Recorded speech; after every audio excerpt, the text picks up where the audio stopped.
Welcome to MT Mentor, where we fill our cups and share our wisdom together. I am your host, Jennifer Hicks, and I'm a board-certified music therapist and licensed educator with over 20 years of experience as a clinician, educator, supervisor, and mentor.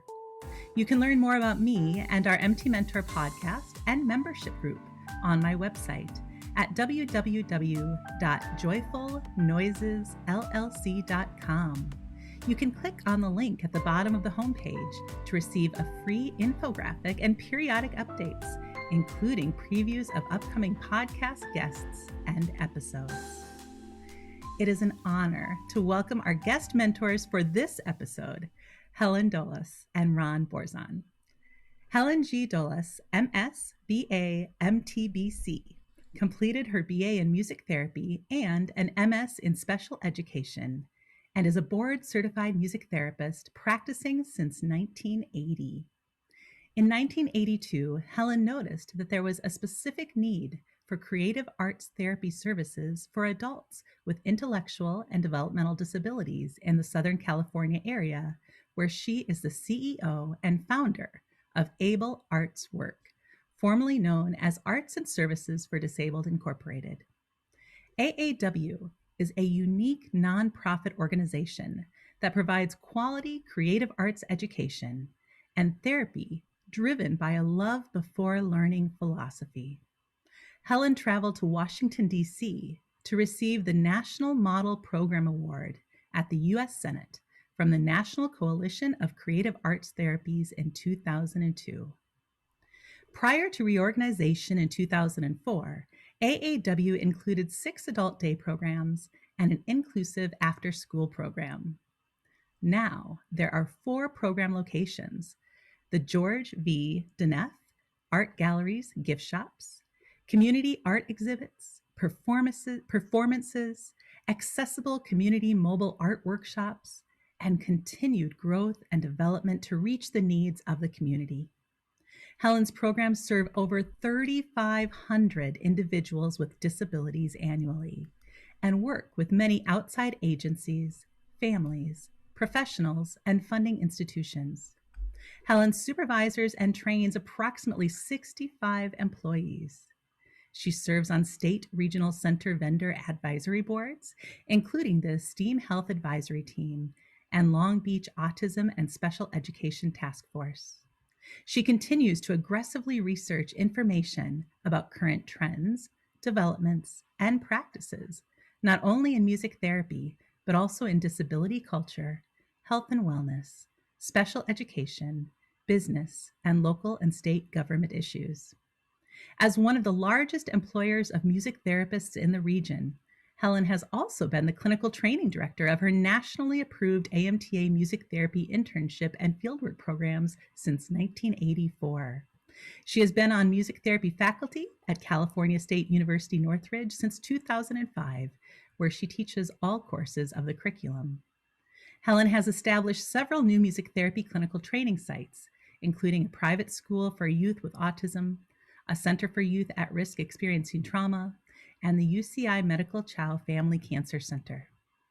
Helen is a renowned public keynote speaker, presenter at professional local and national conferences, universities, seminars, and symposiums with expertise in leadership and the use of the expressive arts. Helen is proud to be the recipient of the Isern Howrey Award, the highest award in the Western Region in 2006 for her visionary leadership to the field of music therapy. Helen has served as Parliamentarian on the Western Region AMTA's Board of Directors, as well as on the Assembly of Delegates, and also the Standards of Clinical Practice Committee for the Western Region of AMTA. Helen was presented with an award at the American Music Therapy Association Conference as the recipient of the esteemed National Professional Practice Award in November 2007, given for over 25 years of service and her dedication and innovative practice to the music therapy profession. She now celebrates nearly 40 years serving clients, families, communities, students, interns, and professionals in the music therapy field. She is committed to and dedicated to the future of our profession. Ronald M. Borczon, MM, MTBC, founded the music therapy department at California State University Northridge in 1984. After more than 35 years, he remains director of the program. He is also currently establishing a music therapy program at Biola University in La Mirada, California.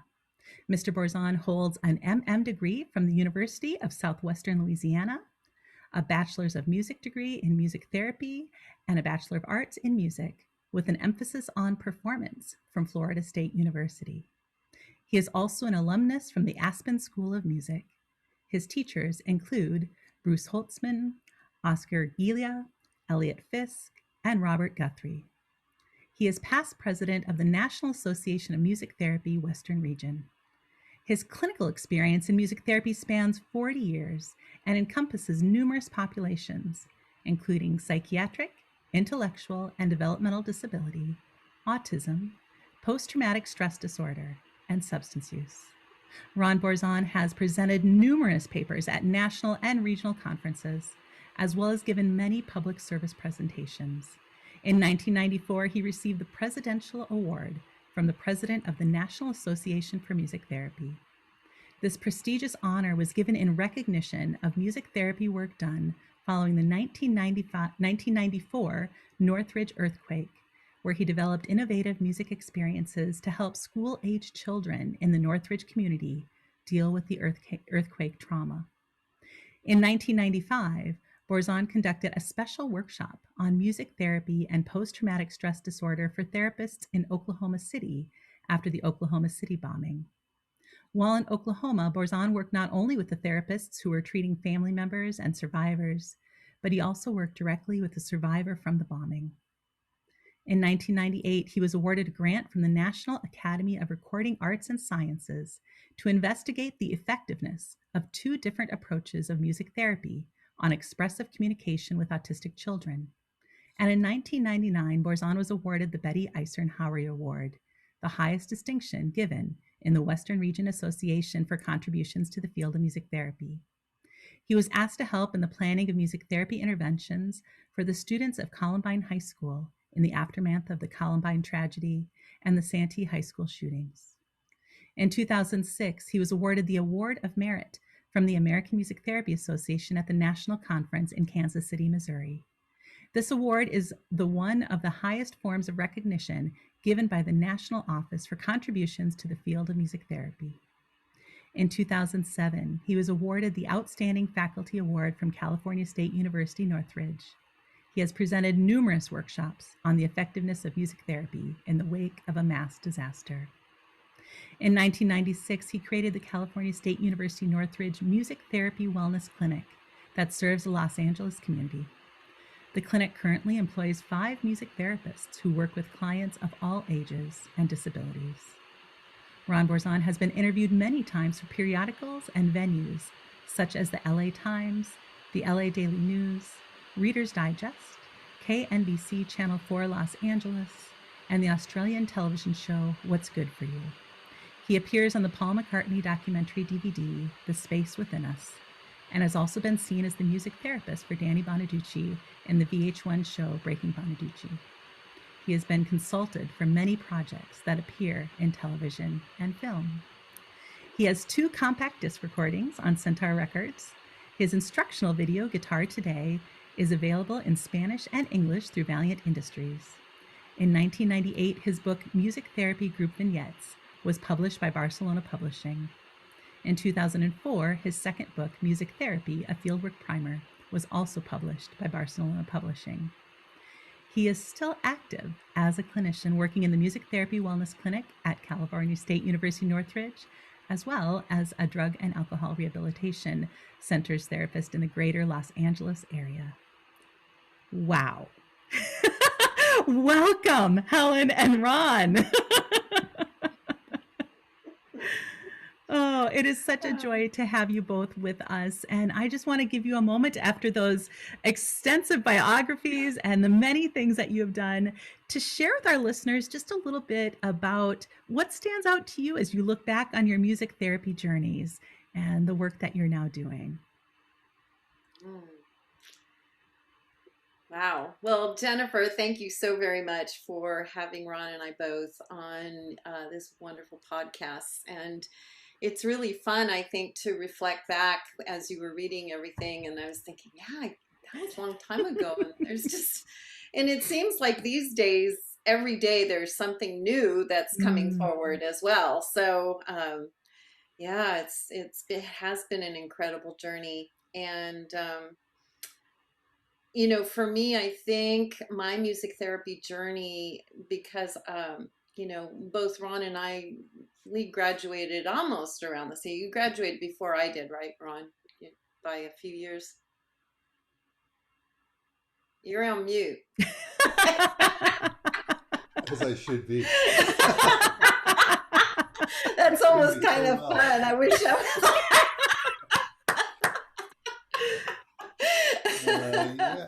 Yeah, I graduated my music therapy degree in 1978, in the fall of '78. So I think that was before you. Yeah, yeah. I graduated in 1980, so a couple years. Yeah. Couple years. So I know in that decade, of making the decision of going into music therapy, Mm-hmm. was very, very new. Yes. People, I mean, even today, people don't know about music therapy, but more so today than they did back in 70, Absolutely. in the 70s and in the 80s, even, Yes. so I think that is probably one of the most impactful things when you look back, Mm. thinking there are not very many jobs.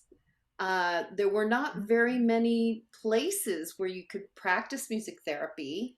There weren't a lot of music therapists back in those days. There were just those pioneers that were coming Mm-hmm. forward, like Dr. Ken Brusha and, Nordoff Robbins and, some of these wonderful, the grandparents of music therapy. And so Yes. Dr. Carolyn Kenny, man, I remember her coming in and speaking to our class about field of play Yes. as she was researching it, Oh. So, I mean, talk about taking, a time machine and going back in Mm-hmm. time.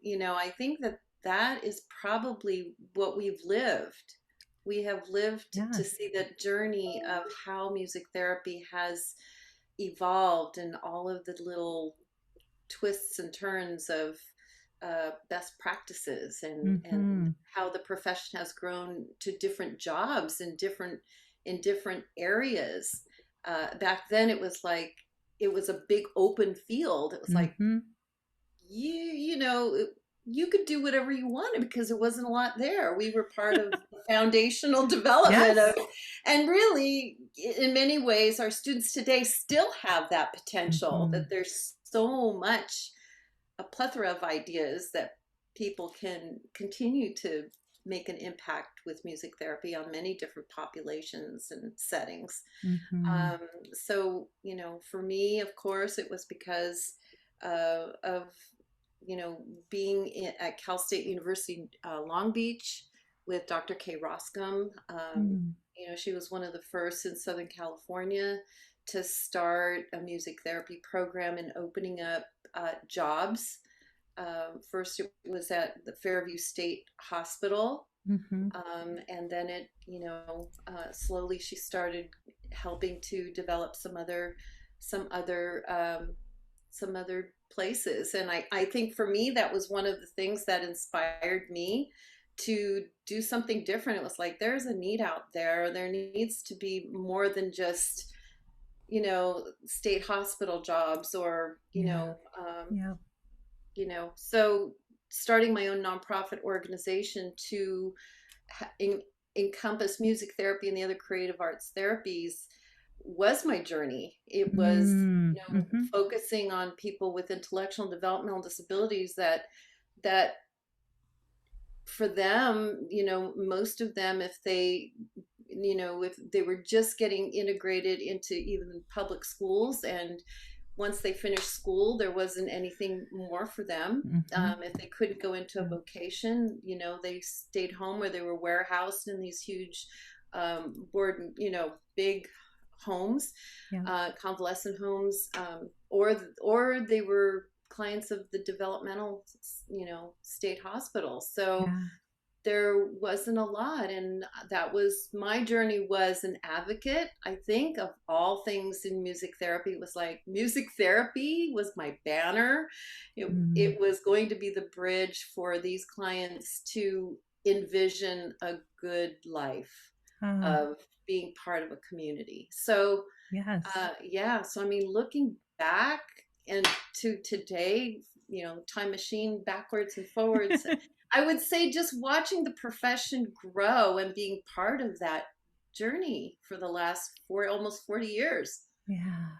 Don't you think, Ron? That's part of where I was coming from. What do you think? What was the question? What stands out to you, Ron? And thank you, Helen.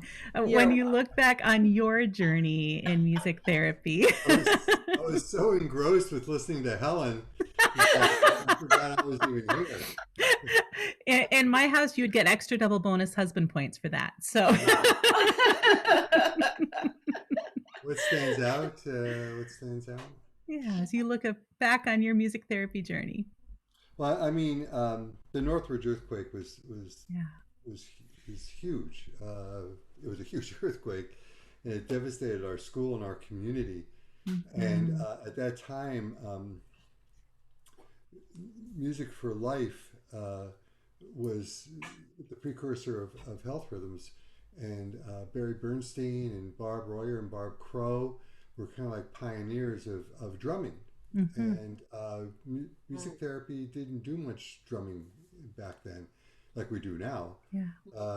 And just going to those workshops and then applying what I learned to those workshops into developing this protocol of going into schools, grade schools, with my students to work with children on how to deal with the earthquake and the aftershocks. That was like one of the first big highlights of my career for me. And then to get the presidential award from Brian Hunter, he came out and actually he visited as we did this in some of the public schools, and then awarded Remo and myself with this award of the presidential award. So that was, that kind of, I had been working with, I've been working in the area of post-traumatic stress disorder. I was learning a lot about it, and I was doing workshops with one of my mentors, Carolyn Braddock. And so it's kind of like I just fell into this mass trauma thing. No one was doing it back then. And then the next year was Oklahoma City, and then Columbine and Santee, and just, Katrina. Just, I started developing these different ways of approaching how to deal with mass trauma. And of course, now we have so many people that are involved in it, which is wonderful. And people are bringing all kinds of different ways of using music as therapy into these afflicted areas, because mass trauma is there's shootings, all the time, and there's hurricanes now, and there's all kinds of things. They're just devastating fires. COVID. COVID. So learning how to use rhythm was really important for me back then as a therapeutic medium, because like I said, we, Helen and I went to school at a different time. We didn't have the textbooks that are out there today. The research. I mean, my first textbook was Gaston. And, I have that one on my shelf, by the way.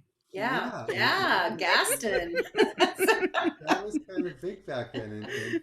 And I went to Florida State for my first degree, and I was in Jane Stanley's first class when she first began teaching there. And so learning from her was very impactful. And then when I met Ken Bruscia in the late 80s, then it was a whole different type of impact that he had on my journey as a music therapist. So looking back, the first big thing was that Northridge earthquake was. Um, it was 10 years after I started at Northridge, and of course, starting that program at Northridge was just crazy. It was really different. It was a whole different program then than how I teach it now. Thank goodness, right? I mean, Yes. I was still teaching the way I taught it 37 years ago. Something would be wrong. So anyway, yeah, that's probably one of my big jumping off points, really. Yeah. Thank you, Ron. And I've admired the work that both of you have done individually for a long time, and I'm sure that the listeners can see why. And I just learned this past year, because Ron and I serve on the commission together, and I had the opportunity to get to know Helen a little bit better, more personally. And I discovered that you two are also married, a true music therapy powerhouse team. And so I'm just curious about that journey as well, and how you two have met and merged your lives and your work, and what that's like sharing your life with another music therapist. My first contact with Helen was by phone. One of the interns she had from Northridge, there was something going on with the intern. And I had to speak with the intern, and then I had to speak with Helen.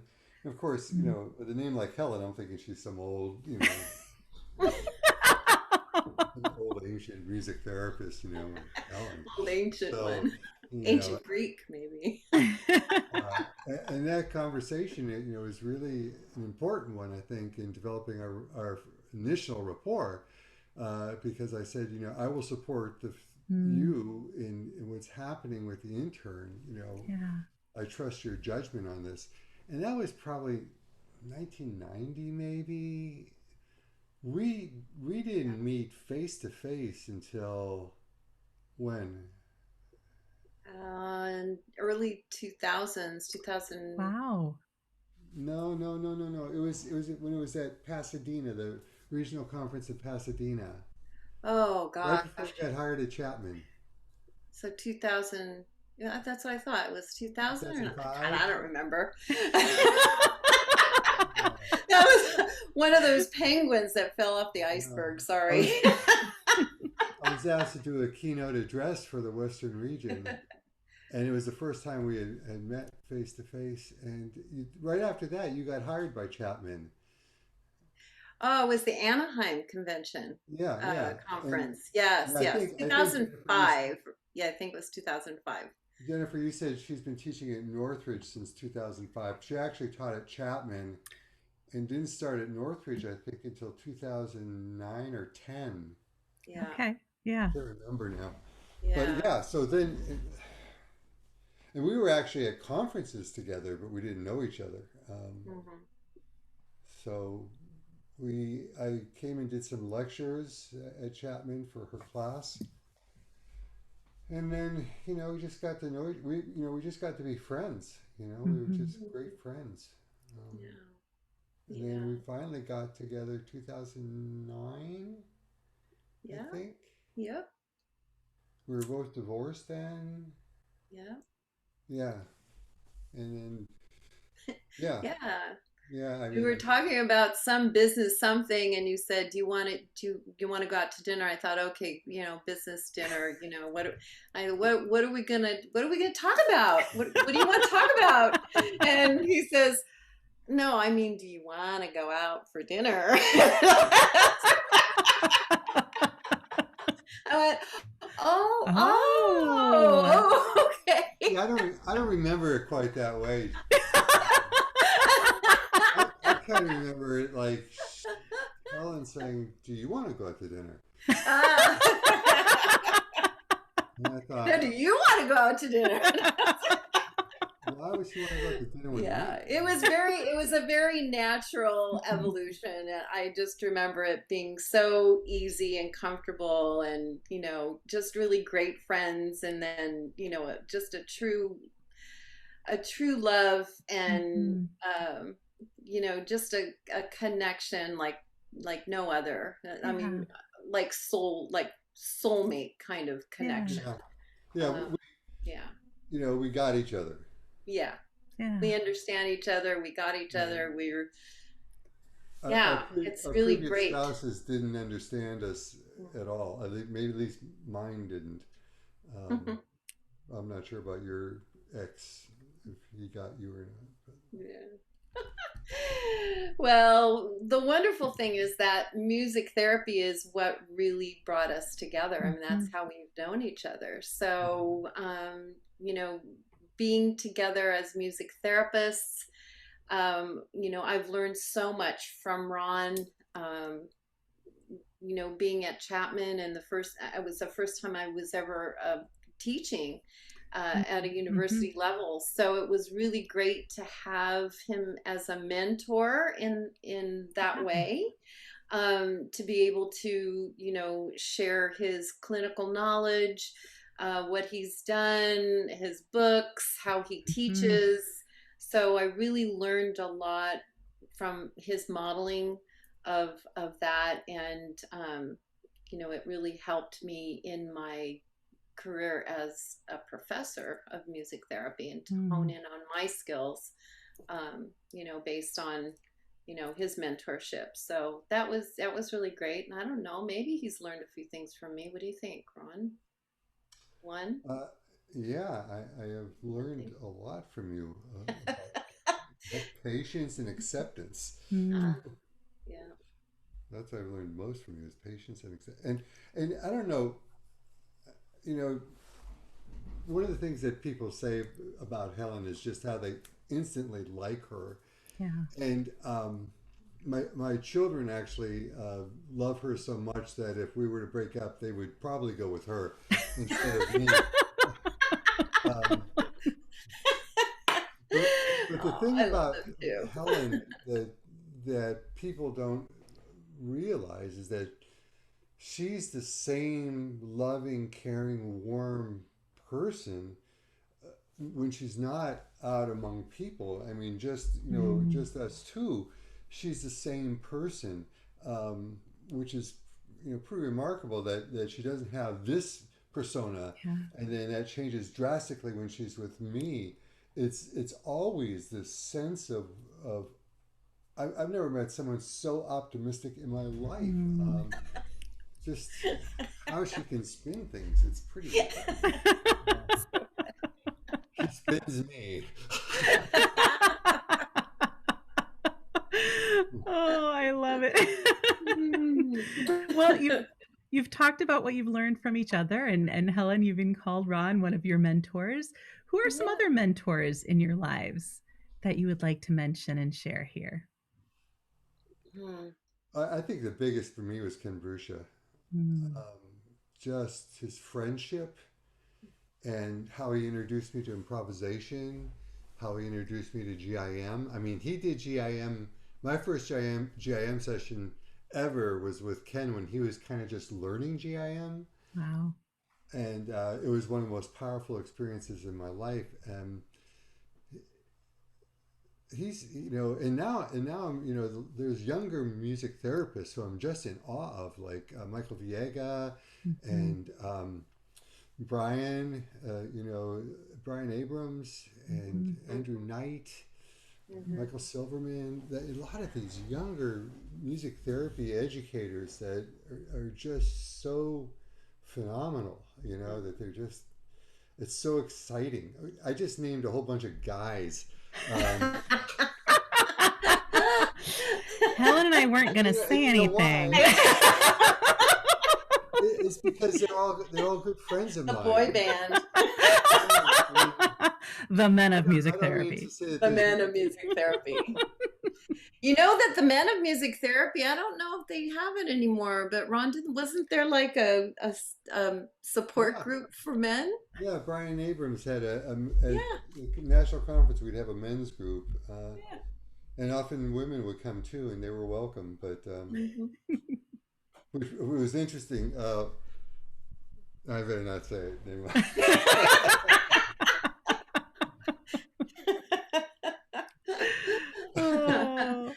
Thank you, Ron. I mean, of course, Tracy Richardson, there's great Oh, Yeah. women. But these brilliantly. are my buddies, you know, Yeah.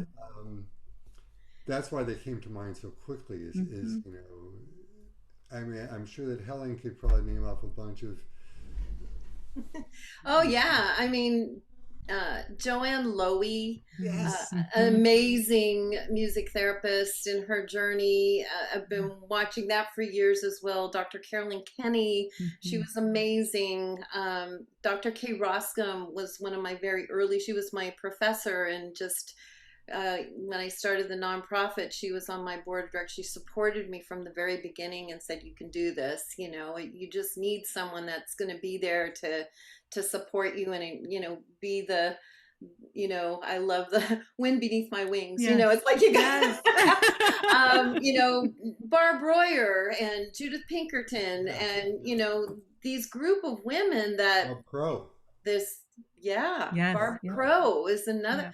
So many. I mean, I don't want to leave out anybody because all of these individuals, it's like it's a cross pollination of mentorship that Mm-hmm. we all have with each other that Yeah. happens at conferences, and then from there it happens in between conferences. And you know I don't know how many times I have to pick up the phone with Judith and Judith Pinkerton and Barb Royer Hmm. and say, we gotta have a powwow. I gotta sit down and talk, or thankfully, at CSUN we like to invite these mentors to come and Yes. speak and do CMTEs or do Like Jennifer present. Hicks. Like Yeah, this year.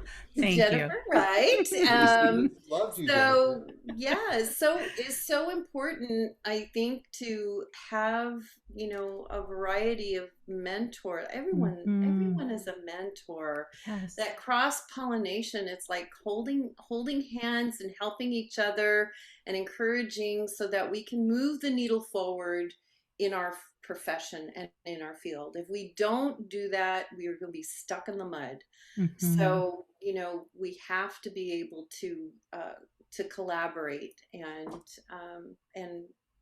find, even between Ron and I mean, we have two very different skill sets, Hmm. but when you put those skill sets together, it's like making a luscious brownie. You got to have the certain ingredients, and then you have this amazing thing Yes. that happens, so yeah. Yeah. Yeah. Oh, I You're the think that's so frosting because you're powerful. so sweet, Helen. Oh.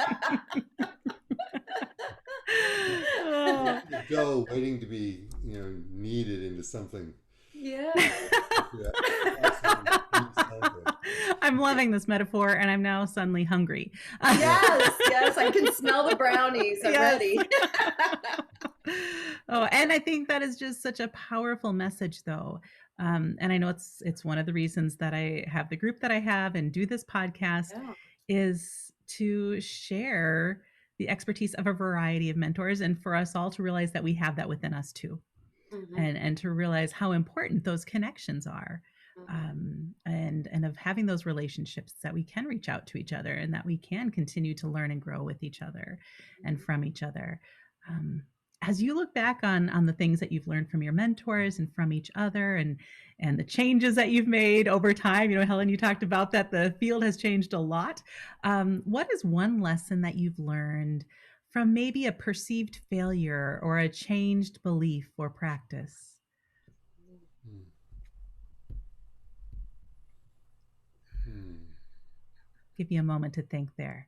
Yeah. Unless you two have been perfect throughout these Oh, right. storied careers, which may be the case. I just know, at least for me and for many of our listeners, that that's often how we learn, is by those. And I always, I don't know, I don't really like the word failure because I think we learn from each opportunity in our lives. Mhm. For me, I've gotten better. Not, I've gotten better about thinking before I speak. Um, when I was younger, I would really get myself in trouble Mm. with just, transactional analysis. Eric Berne would call it the free child. My free child was just, you couldn't rein them in. And Yeah. that got me in trouble sometimes in different instances, professionally,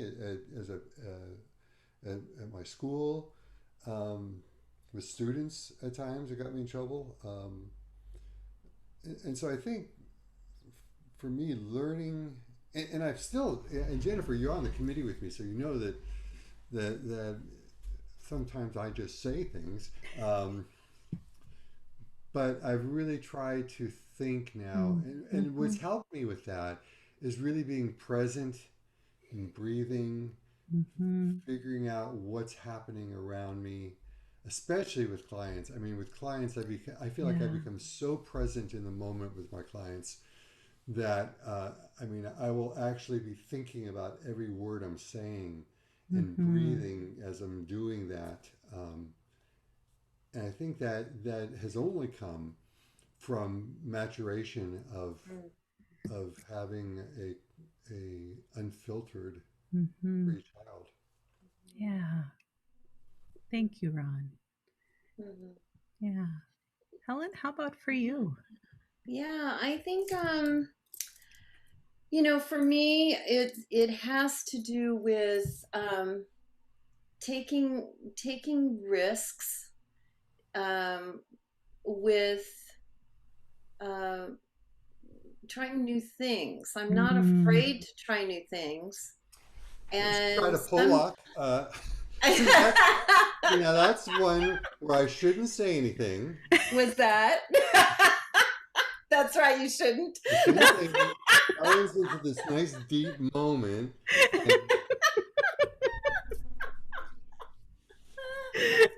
Oh, and now our listeners know why I was so excited to have the two of you together. You see that? See that happened? You see? But my Helen, goodness! I can really see that in you. I mean, really, yeah. I can see that. Just taking risks and doing things that maybe no one has done. And so I'm not afraid of it, but with that, you learn a lot. Yeah. Because some things just don't always work the way you think they're going to work. Like in my head, it's like this perfect thing.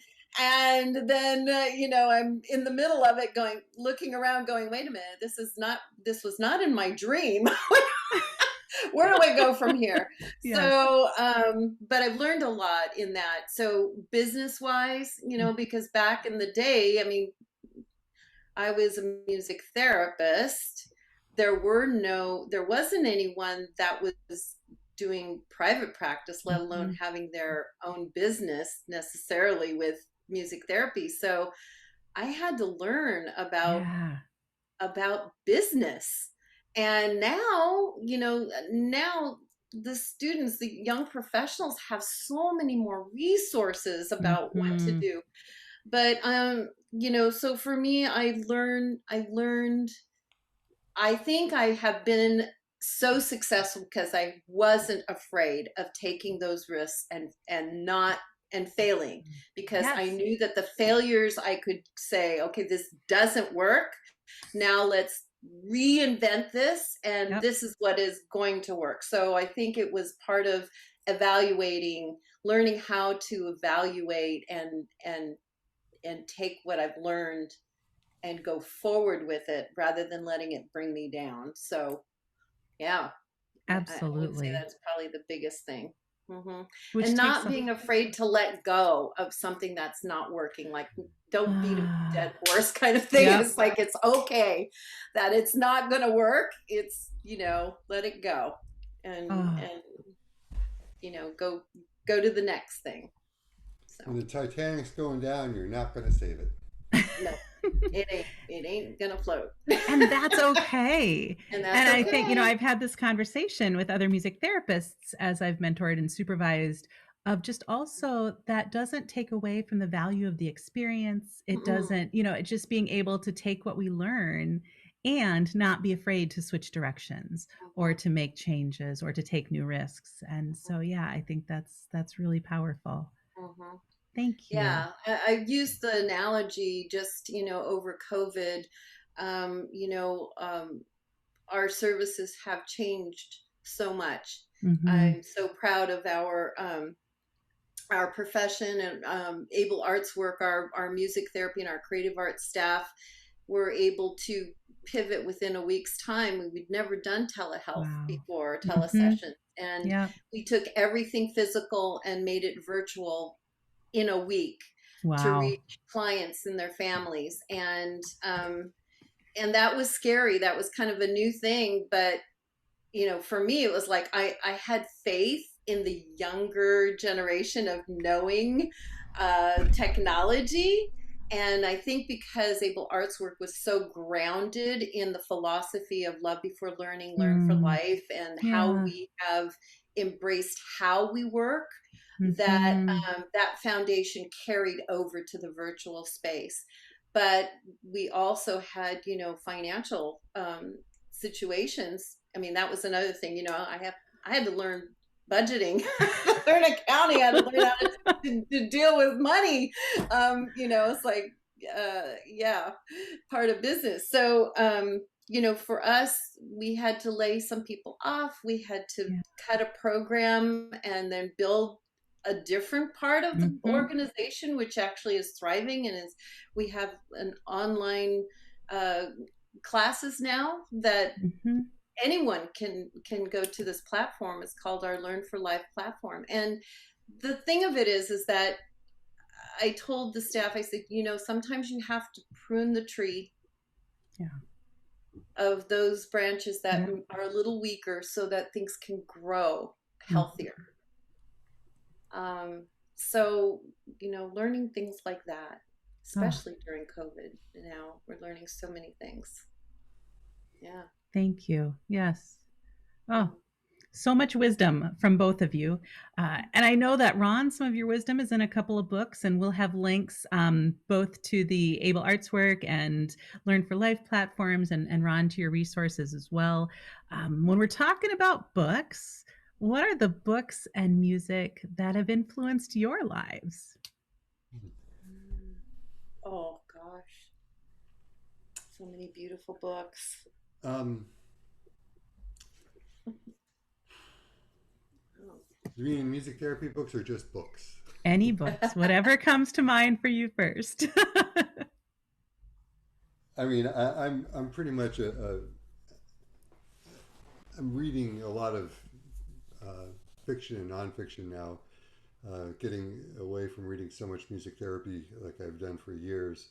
One of my favorite fiction books of all time is Hearts in Atlantis by Stephen King. It's just a phenomenal story because a lot of it takes place. It's just a great book. It's like 3 stories that all wind up together. And I think watching the evolution of Defining Music Therapy by Ken Bruscia has been pretty interesting. From first edition, second edition, and third edition, just how they have grown, and his writing is so incredible, and he and I have completely different writing styles. We would talk about he actually edited, personally edited the Music Therapy Group Vignettes book, which I don't think he does that much editing anymore. But what's fun is that I have the actual original manuscript with all his scribbles in it. Yeah. And I'll never forget after I sent him the manuscript, he called me up and he says, you know pages 20 to 38? And I'm thinking, yeah, here it comes. He's gonna say how brilliant they are. I said, yeah, I know those pages. He said, gone.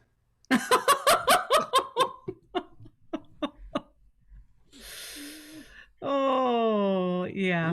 He doesn't mince words, but watching the progression of those books has been pretty influential.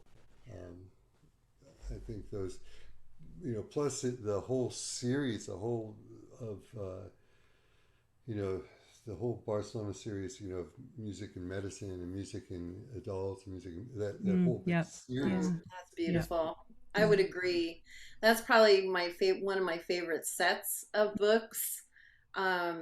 whenever I have to do a presentation, or I want some extra kinds of enriching things for teaching, or just for even design, anything. They're a wonderful resource. Yeah, they, and those are set up, and I don't know if you're that familiar with them, Jen, but those are set up so that everyone had to write in the same way. Mm-hmm. Yep. So every chapter has the 4 different methods of music therapy in them, and extensive bibliography, and that was pretty great to do it that way. That way you know what to expect with each book. It's incredibly. I have the mental health one that I reference all the time. Oh yeah. All the time, right? Yeah. Yeah, I think Ron's in that one, isn't he? Which one did you write in? Which chapter? Didn't you write in one of those? Yeah, the adults. Yeah, one. I have you on my shelf. Right. Here he is. He's like elf on a shelf. Maybe at Christmas you can have a new toy. Ron on a shelf. And I'll just move you around to different shelves. Yeah. How about this Pollock on a shelf? You're higher up than Gaston, if that helps. Oh, hey! You laid the foundation. That is true. The foundation. You can always, the ones that I reference most often are like within hand grabbing. So. Yeah. Those are pretty great books. Mm-hmm. Yeah, those are great books. I went from fiction to music therapy, but yeah. And I'm a pretty much of a World War II buff. World War II books. Mm-hmm. In fact, one of our trips years ago, we went to Barcelona and Paris, and we took a day trip to Normandy, and that was really quite moving for me to stand on Omaha Beach. Yeah, that was incredible. You could still see the craters that the bombs made. They're still there. Oh, wow. Yeah. Pretty big. That's a nice thought. Okay. But that's another thing. And also, we travel great together. Yeah. We travel so well together. Yeah, we do. We have a lot of fun. We've gone a lot of different places. I think that's one of the things we love to do together. And along with books and music and instruments, when you go to these different countries, that's one of the things you look for, right? It's like, well, let's immerse ourselves in the culture and let's listen to the music and let's find some unique instruments that we can bring back and, or order. But we did bring back a big instrument, several big instruments. One from Greece. Yeah, I got a quick little story about our trip to Greece. Helen speaks Greek fluently, and we were in Athens, and I wanted to buy a bouzouki. And so we were going to all these Athens stores with bouzouki's. We walked in this one, and I looked at one, and it was, there it is. That's the one. Pulled it down. Of course, it was the most expensive bouzouki in the place. And so it was like, 950 euros plus shipping to the United States. And so Helen starts talking Greek to the guy there, and it finds out that her father and this proprietor are from the same village. Oh. So now it's no longer 950 euros. Now it's 700 euros, free shipping, and he gives Helen a present.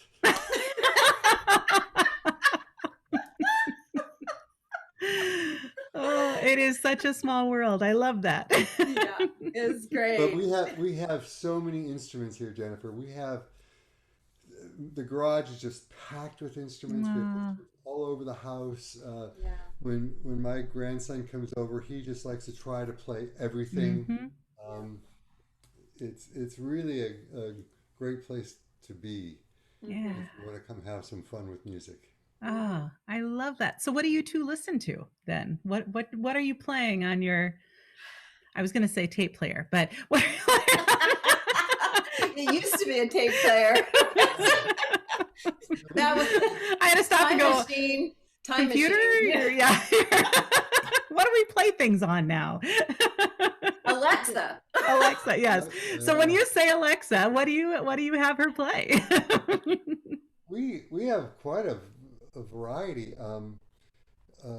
We love to listen to Joni Mitchell and Hmm. Crosby, Stills and Mm-hmm. Nash, but then Helen also likes to put on the Frank Sinatra guy, Michael Michael Bublé, Bublé, Mm-hmm. Sinatra, and Andrew Bocelli. Oscar. Mm-hmm. Oscar. That's my cooking music. I have Ah, to have that on when I I mean, we cook in just the have such kitchen. an eclectic listening style, you know.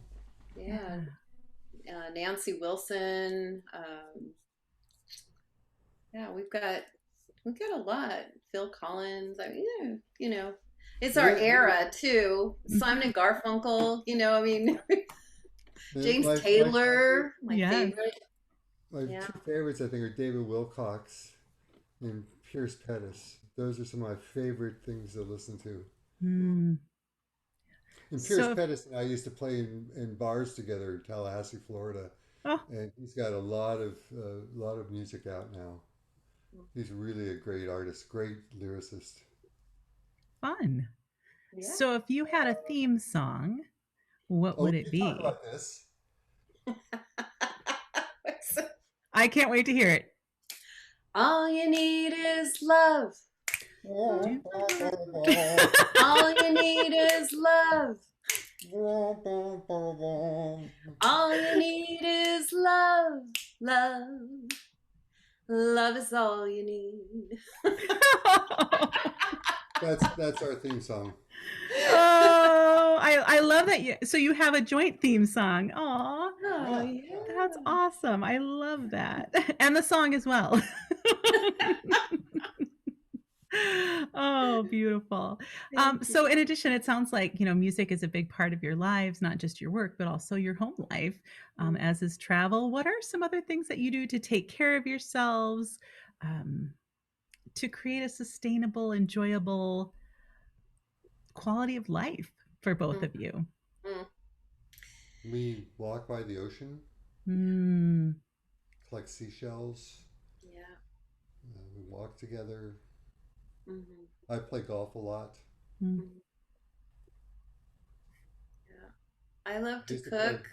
I love What's being that? with my grandkids. Yeah. mm, I love having our families over, yeah. and just having family time and Helen's a great enjoying cook all too. the different personalities, Mm, being with our kids. I have two kids and five, one, two, three, four, yeah, It's five not. grandkids, and Ron has three girls and one grandson. So, when everybody gets together, yeah. it's a big group, but we like spending now a little more intimate pods with each of them, and that's been really enjoyable too. I mean, my big fat Greek family, when we all get together, you're talking about 40 people, but Oh man, I tell you, hey, trying to get your trying to Polish get family back east is the same. I'll say, Helen, we need to go like 35 minutes before we're actually leaving a family event because she's got to say goodbye to every Mhm. single person. No one should be left out. No. That's a lot of people. A lot of And you need a Oh, hug and a kiss. yes. You might need to give that advice to my husband because I'm the same way when I leave any sort of. Yeah, see? Thank you, Jennifer. Yes, really important. I think having time with family and friends Mm, and balancing, having that yeah. balance is really, really important for self-care. Hmm. We also, besides taking our walks, and he likes to play golf, and I like swimming. Hmm. um, and cooking. My sister and I just put together a cookbook, actually, Oh, and it's fun. all of our Greek family recipes from our Oh, grandmother, from back in Mytilene, Lesbos. It's an oh, island in Greece, yeah. from my mom's family, and she had. There were six of them, and I grew up with most of them were here in the San Fernando Valley and LA and Orange County, and so we would get together like all the time and have food. So we had lots of memories. So we wrote Yeah. about our memories. My mother is 90 years old Oh, now. She's had a stroke a couple of years ago, so she has expressive and receptive aphasia, and so things have changed for her. And but she really loved to see the cookbook, and we gave that out for Christmas presents this year to our whole family. And we're hoping to do more with that. We may expand that into more of a business, but we'll see. That's wonderful. Yeah, they're great recipes. So a lot of those recipes are over, 100 and some years. Oh, yeah. So how special. Hobbies are good. Absolutely. I still like to play classical guitar. I still like to practice. Yes, and I love listening to it with a glass of wine in my hand. I'll never forget. Well, we've had some really special evenings. We had Dr. Alan Turry that came to speak at CSUN, and he came and played on my grand piano, and Ron played his guitar, and it was wonderful to just listen to the two of them improvise. Oh my gosh. I did some vocal singing, and that was just relaxing over a glass of wine and just relaxing and being together. Oh, I love that. Yeah, that was great. He was actually my guest, which will be out by the time your episode comes out. He was one of my guests on my last episode of my podcast that I recorded. Oh my, I adore him. And he had his keyboard, because that's how he communicates a lot is through his music. So it was, I interviewed him, and then Lindsay Markworth, who's one of my colleagues as well, and is a Nordic Robbins trained music therapist. So awesome. Yeah. Oh, I love this. And I think that's such important advice and wisdom for the students listening to here, as well as the professionals, to find those hobbies, to find the other parts of your life that bring you joy and care for yourself in the midst of everything. And make you who you are. Yes.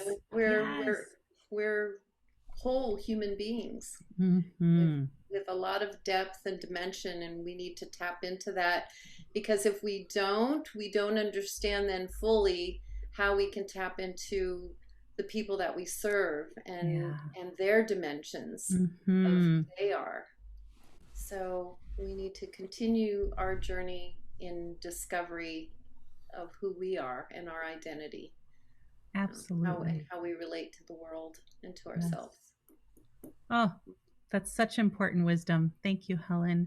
What other wisdom or advice do you have that you'd like to share? I know both of you work with students and what advice would you like to give the students who are studying music therapy today? I think a couple things.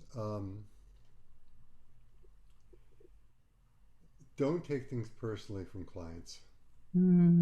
If something isn't working, or if a client is upset, it's about the client. They're upset for a reason.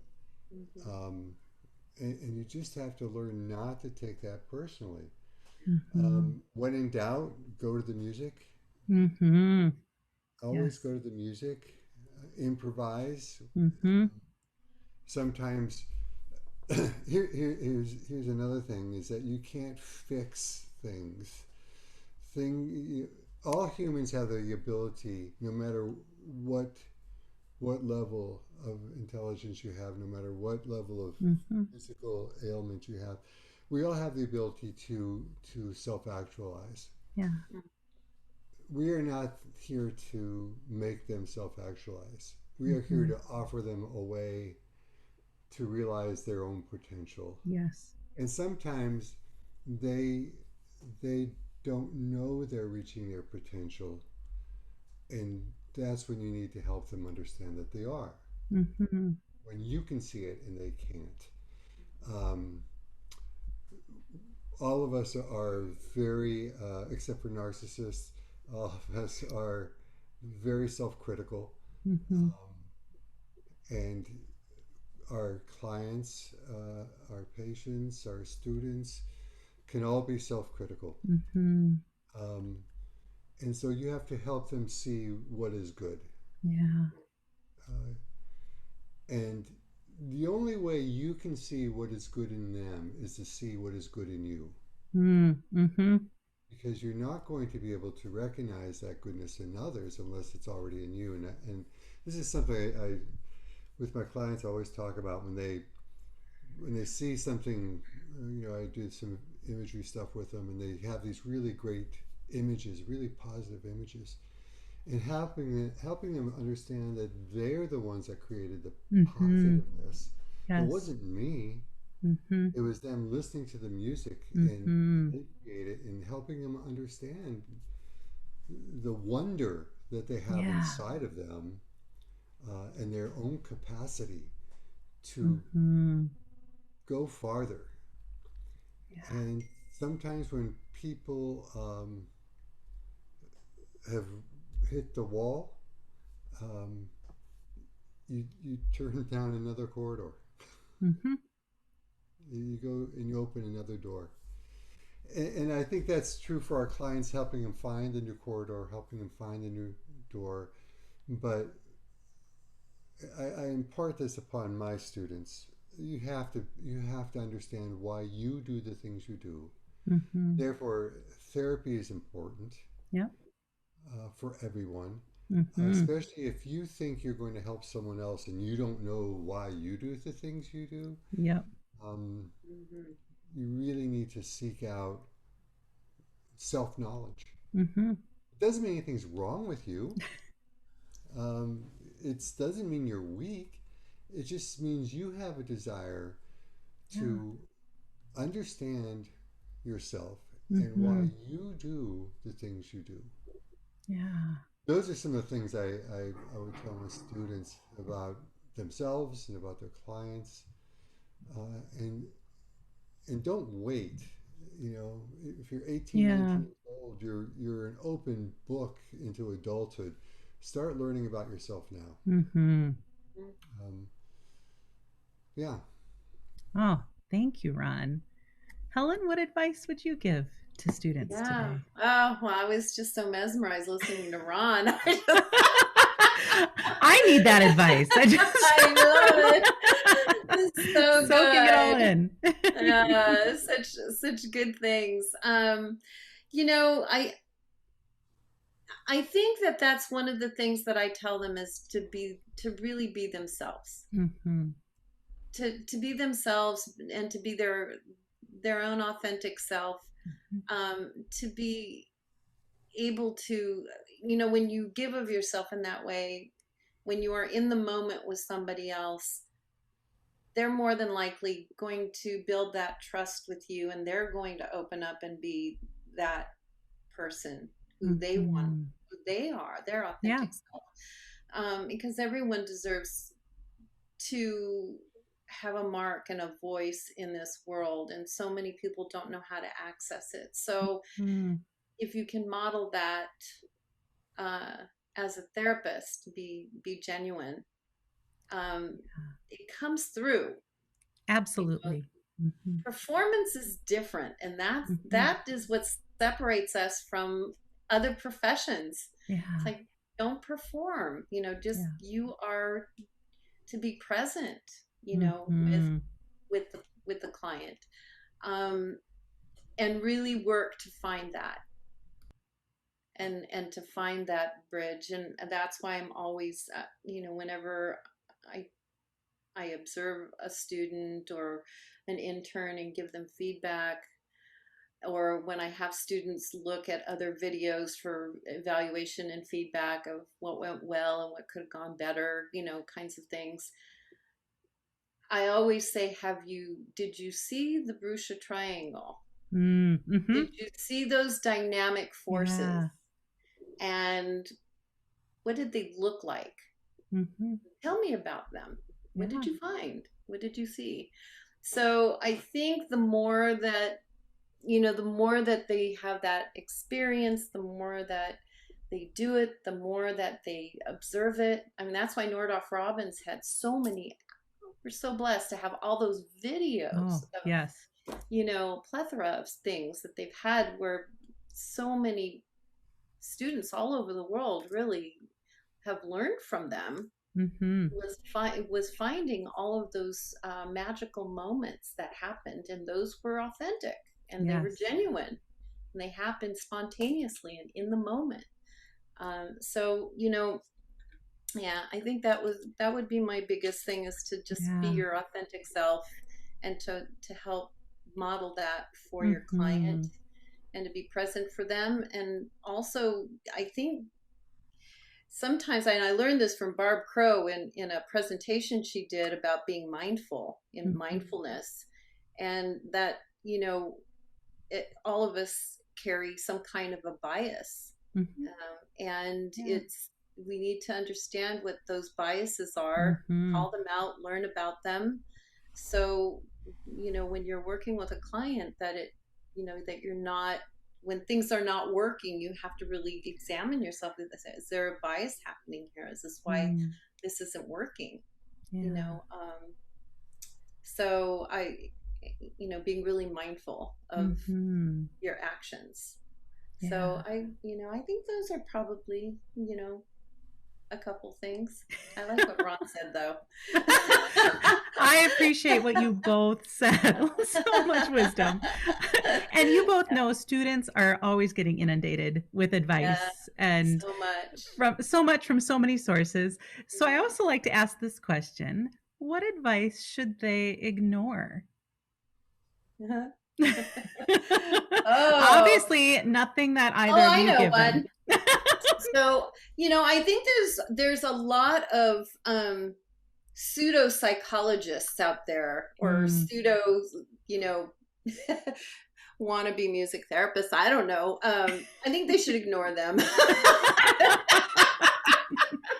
I think they should ignore anyone who's giving them advice, Yeah, unless they specifically ask. yeah, Ah. Anyone that says, well, you know, what I would do, Mm. uh, you know, yeah, ignore them, yeah. They have to. because they're talking about what they would do for them. Even Ah. in their advice, they're coming from their own internal frame of reference. They're not you. Um, Yeah. if you're having trouble with a problem and you want to find some different viewpoints, that's one thing. Mm. But to say, you know, it's like I'm having a, this is my favorite one, and I do this in class too. And when I play golf, my students really hate it, and my golf buddies hate it. Um, I'll say something like, "Man, I just hit a good shot." No, I'll say something like, "Boy, that shot really sucked." And the guy I'm playing with, he goes, "Yeah, you know, I was playing really bad yesterday, and then you know, I was hitting some bad shots, and I just stop them." And I say, "I'm not asking you. Yeah. I'm telling you about Mm-hmm. my shot. When I want to know about your shot, I will ask."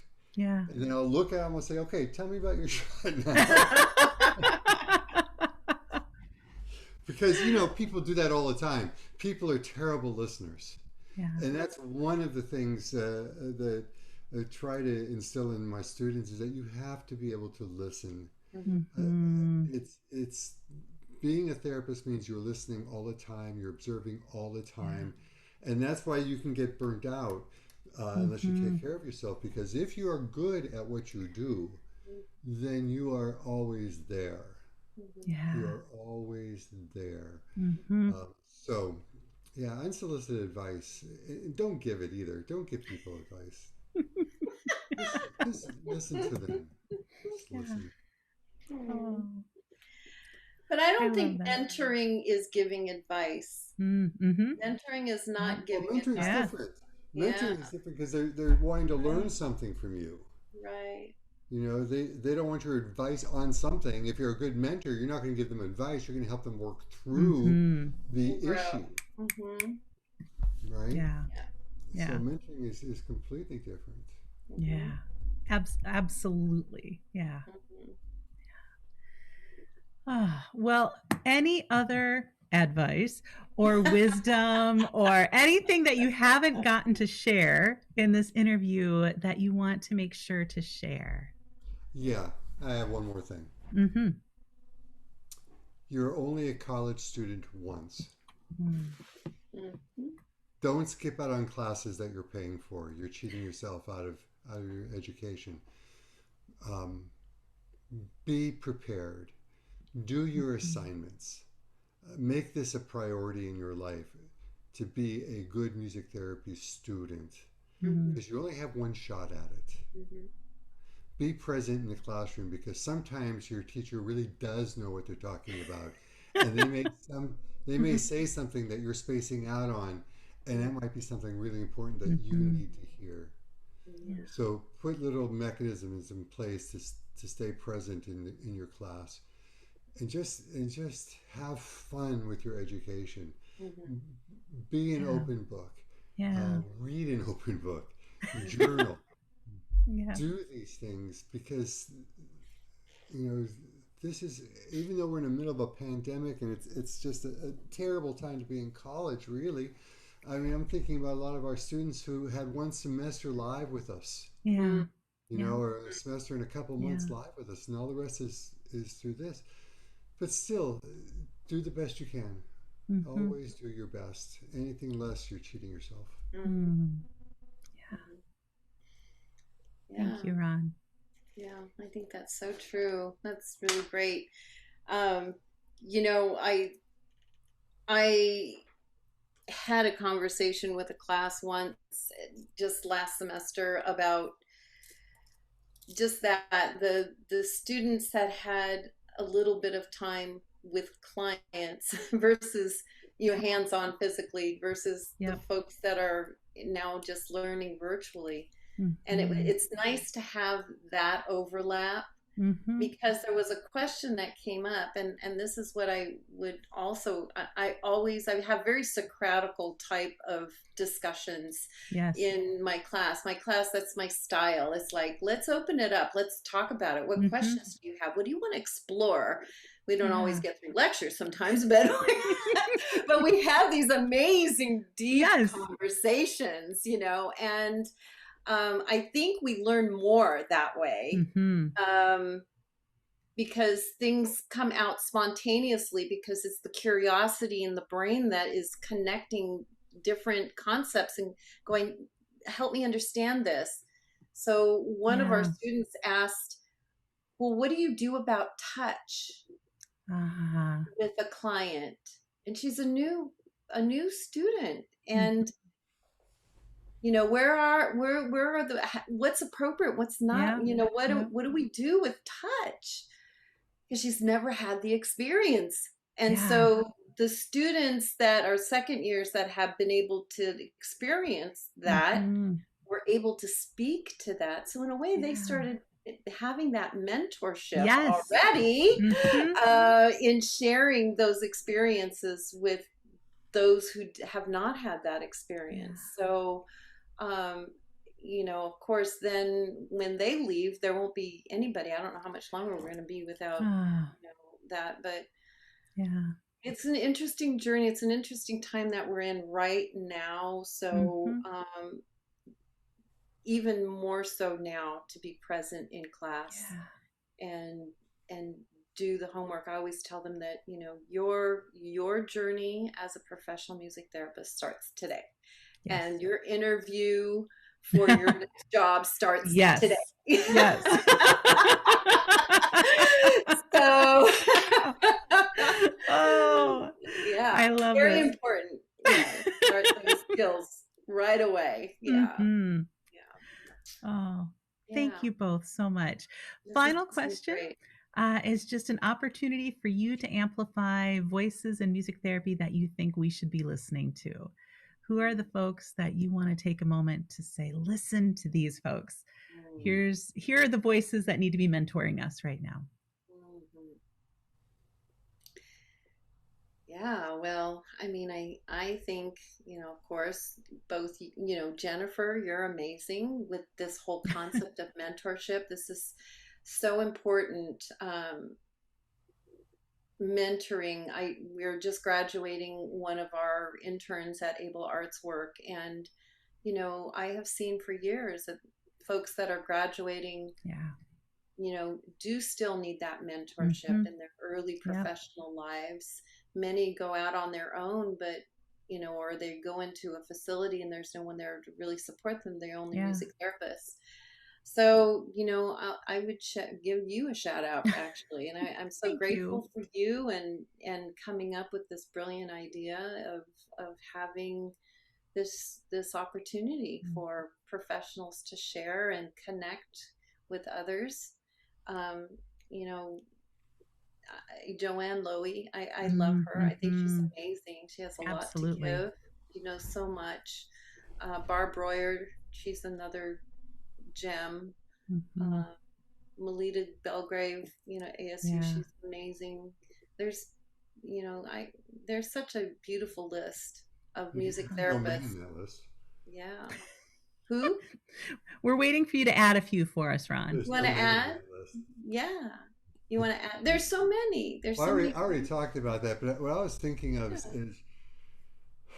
I mean, our association is in a bit of a crisis, as is our country. And we need to be listening to those groups that have been marginalized in our profession. And I think that there has to be an understanding on both sides of helping those have a voice and helping those who have had a voice understand why those who have not had a voice, why they have not had a voice. I'm a really old dog here, and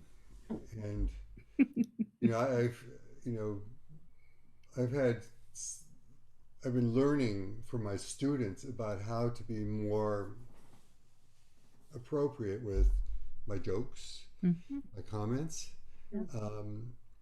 and I'm hearing from this new culture of students that they don't think like I thought, or like I think, and I have to be quite aware of that, because as in any group, you have to listen to what they want, what they need. And I think in music therapy right now, there's such a sense of turmoil in our profession. Because there's not been any change.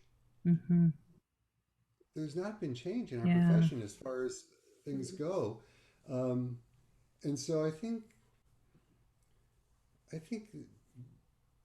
being open to kindness on both sides, and understand there's a way to be heard, and understand there's a way to listen, and both being done with kindness will accomplish much more than finger pointing. So that's what I think needs to be heard right now. Thank you. Thank you both again, Helen and Ron, for joining us today. And thank you to all of our listeners. Remember that you can check out the Able Arts at Work Learn for Life site and Ron's publications via the links in our show notes. And if you haven't already done so, of course, please make sure to subscribe to this MT Mentor podcast today so that you don't miss an episode. And if you want to dive deeper into some of these practices, or if you're looking for some of that mentorship, you can also learn more about and join our private membership group that we have at joyfulnoisesllc.com/MT-mentor. That's joyfulnoisesllc.com/MT-mentor. All music therapy students and professionals are welcome, and equity-based pricing is available. Subscribe to this free MT Mentor podcast and join our membership group today. MT Mentor. Let's fill our cups and share our wisdom together.